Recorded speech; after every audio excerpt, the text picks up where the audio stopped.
Yo, what is up guys? Welcome back to another YouTube video, and today I'm going to be doing a little Q&A. I thought, why not make another one so y'all can really get to know me even more. So with that being said, let's get right into the video. So the first question is, what fear have you overcome or are you working to overcome? Getting real with y'all, I have this fear where I have a goal, and if I don't reach that goal by a certain age, I'm gonna like go insane, because I'm trying to achieve my goal while I'm still young. I don't want to be 30 and just not reaching my goal. For me, no. I want to be like, if I don't have the goal that I want to by 23, pack it up.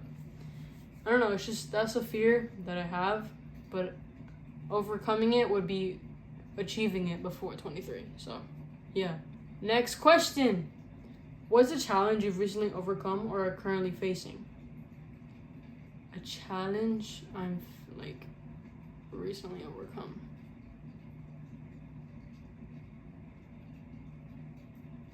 A challenge I used to have is it has to do with the gym. Like, it would be like, oh, I'm gonna go every single day, every week. No. I've dumbed it down to a more like realistic, like, reality for me would be like 3-4 times a week go to the gym. Cause then I don't stress so much about going, and if I miss a day, I don't drive myself insane for missing a day. So that's a challenge that I've overcome, and it's been working. I've been going to the gym for almost 2 weeks now, consistently. And if I haven't gone, I have been working out at home, and I have seen progress, definitely. So yeah, it's definitely a challenge that I've overcome, and I'm still trying to like process like the mental part of it, because that's just how it be. Next question though. What are the core principles that guide your decision making and actions in life? I guess it would be, if I really want it, I don't care, like something that I don't really know what, I'm stuttering so much. Oh my god. For my decision making, it's like, if I'm bitching about something, I'm gonna do something about it. Like, if I'm like, bro, I'm getting fat, I need to lose weight, bro. Like, I'm not gonna keep complaining about it. Because if I keep complaining about it and I don't do anything, I'm a bitch. But no, for me, like, on a real note, for me, if you complain about something that is easily fixable and you don't do nothing, shut the fuck up. Because I hate that shit. That's one of my biggest pet peeves. When someone complains about something that they can easily control and they don't do anything to fix it or change it, and they keep complaining about it, like, bro, come on, dude, lock the fuck in. Definitely that. Like, for me, it's like, am I gonna sit here and bitch about it and feel like shit, or am I gonna get up and go do something about it? That's something that definitely like makes me like decide what I do. Like, I'm not gonna sit here and just mope around and fucking cry about my problems when I could get the fuck up and go do something about my problems. So, yeah. That's just me, though. Let me know if y'all are like that, too. Next question. Do you think we'd be better off without social media? Content creation and social media are the same exact thing in a way.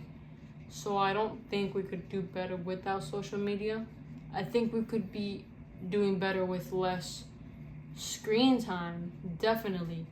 But without social media, I don't think we would be better.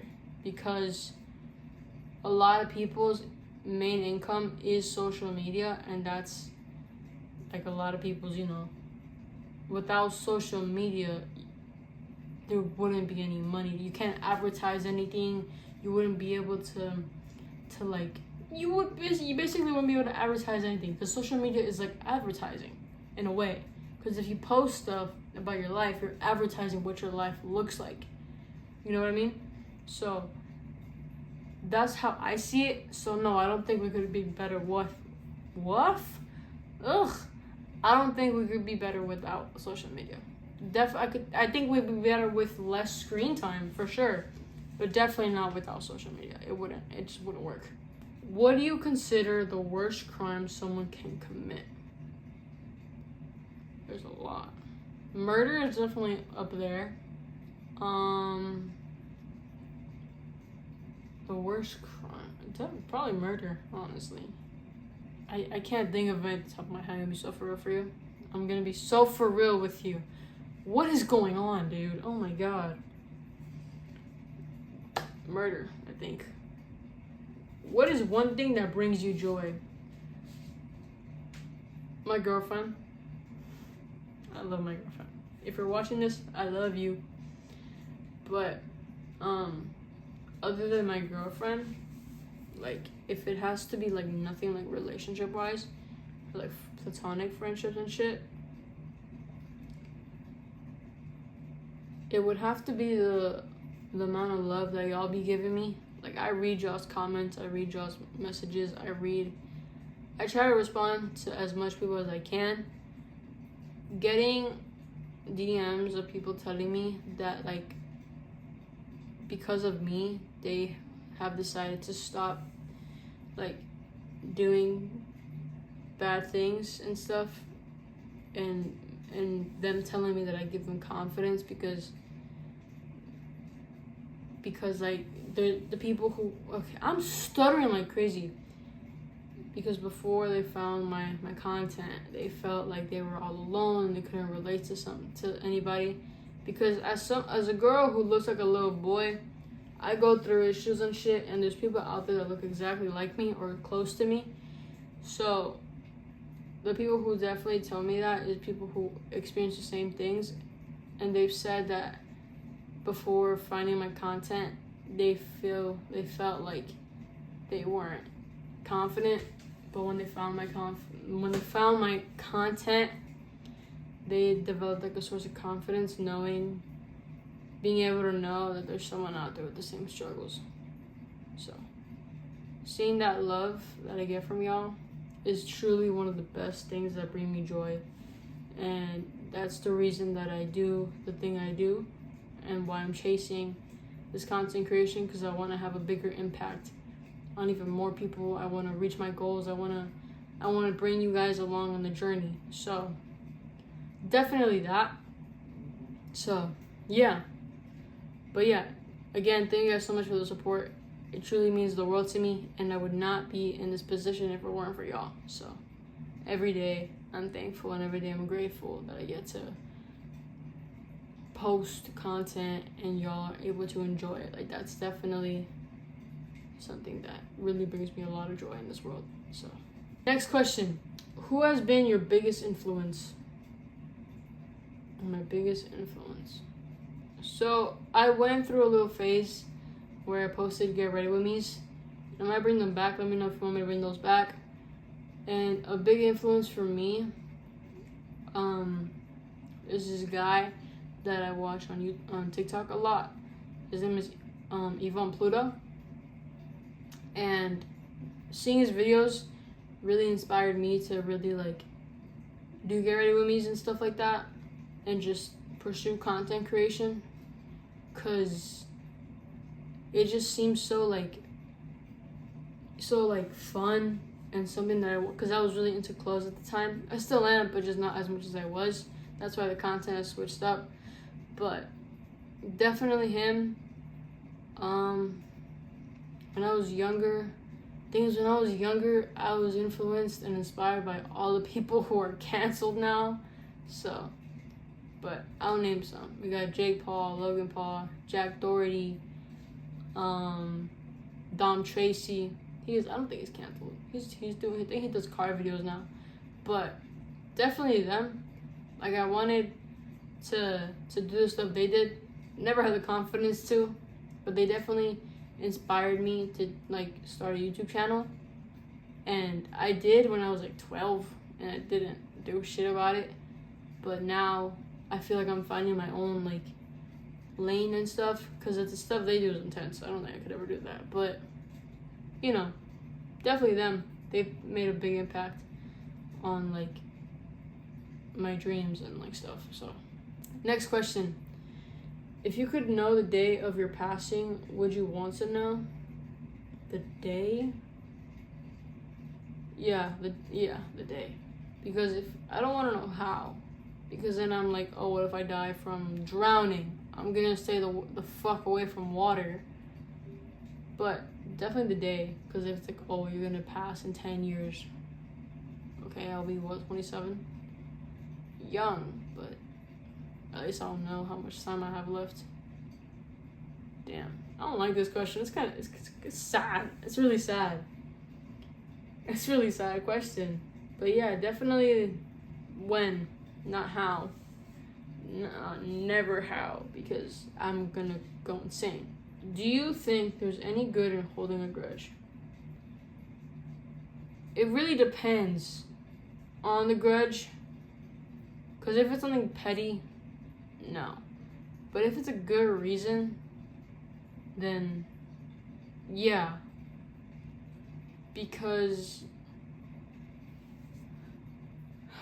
for me, a grudge is not liking someone because they did something shitty.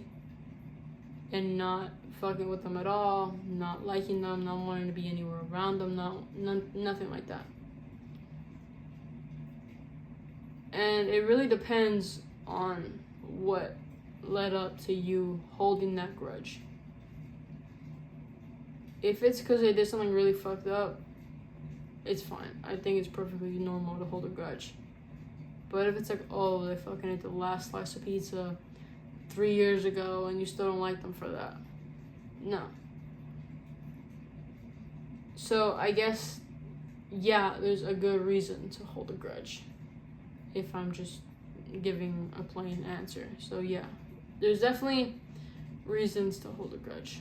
There's definitely good reasons to hold a grudge. Last question. What makes you feel the most seen? What makes me feel the most seen? Honestly, I don't even know. I guess when somebody realizes, like if I'm in a group and I'm like quiet and someone is like, yo, are you okay? That makes me feel seen because it's like, oh shit, you care about me and you want to know how I'm doing. And it's like, I'm not being left out or forgotten, you know what I mean? So that definitely makes me feel seen because, you know, nobody wants to feel left out in a friend group. Nobody wants to feel left out in general because that's just probably one of the worst feelings in the world. So definitely that, I would say, because I just think it makes the most sense. So, and I realized oh my god, I just skipped over so many questions. Holy fuck. I take back what I said. That was not the last question. We have like 4 questions. Okay. How do you know when you can trust someone? I guess if they are very consistent on talking to you and getting to know you, and you see that they are being honest with you and they're not lying to you and they're keeping shit real with you, that's when you can trust someone. Because if you constantly hear that this fucking person is out here talking shit about you, spreading your fucking drama around, stuff like that, then fuck no. Fuck out my face, fuck out my life, fuck out of everything, because you're not being around me. I can't have those people around me because those people are toxic. It's very hard to find someone you can trust nowadays, at least when it comes to friends. But when you do, you gotta keep them close. Because in this world, bro, it's hard to find real friends. Like, my circle is insanely small, like 2-3 people maximum, that's it, that I would consider real friends. And I don't even talk to them on a daily basis. That's how I know it's like real, you know, because I don't even have to talk to you all the time to know that you're a real friend. So, and someone I can trust. So definitely that. 100% that. Okay, next question. What's the most important characteristic you look for in a partner? Kind, respectful, admirable. What's the most important characteristic? I would say humble. Humble, because if you're humble, you're very down to earth and you're very like an honest person and you don't have a fucking ego. So definitely humble, because, well, I just explained why. My girlfriend is a very humble person. I met her around 6 years ago. We've only had like 2-3 interactions though. Fast forward like a year or two, met her again, and I really got to know her that time. And she was and still is extremely humble, and I really love that about her, because she's very because she's just amazing, and she's very respectful, she's kind, she tries to, when I don't understand something, she really tries to explain it the best she can. She's very kind to people. She's really good at like giving advice. She's very good at like listening, and I love that, because I hear stuff about a lot of people's relationships, and I just don't understand, because why? But there's definitely people who think the same exact thing about my relationship, and that's perfectly fine. But like, at the end of the day, she's my girlfriend, and if I'm happy with her, I'm happy with her. And if she's happy with me, she's happy with me. And clearly she is, if we're still together. So, yeah. I plan on marrying this girl, because if it's not her, then it's nobody, because she is the most amazing thing that's ever happened to me, and I am forever grateful to have met and to be able to have such a beautiful, smart, intelligent woman like her in my life, because every day is a good day with her. So, oh my god, I'm gonna start crying. But yeah, definitely that. Humble, I would say humble. How much personal space do you need in a relationship? Okay, I definitely struggle with giving personal space, because I guess I'm just not used to having personal space. I don't know, I'm learning how to give personal space when it is needed. It's just hard for me to. But however much the person needs. If you need space for a few hours, okay. But I feel like if it goes past like a day of 2 days of personal space, I don't know. It doesn't feel like a relationship anymore at that point, because like you're not talking to me, you're not like, I don't know. Definitely like probably a day or two of personal space, or just however much you need. Honestly, yeah, however much you need. Like if you need space, take your space. I don't know what else to say about that. Now this is the last question. Is it? Yeah, this is the last question. What's your definition of a fulfilling life? Achieving my goals by 19, 20. By like 19 to 20 years old. Being able to have my dream car by 20 years old. having a nice apartment, living with my girlfriend, going out a lot, traveling, and just being able to give back to everybody who's shown me love and appreciation and support, and just being able to take care of the people that mean the most to me. That to me is a fulfilling life, because if I'm able to take care of the people who took care of me, then that to me is a great life. So yeah, that would be my answer. But yeah, that was all the questions. I hope you guys enjoyed this video. Be sure to like and subscribe and turn on post notifications so you never miss a single video and you get notified the moment that I upload. And if you haven't already, be sure to go follow all my socials. The links will be all down in the description down below. And with that being said, have a good day, good morning, good afternoon, good night, wherever y'all are, and I'll see you guys in the next video. Bye guys.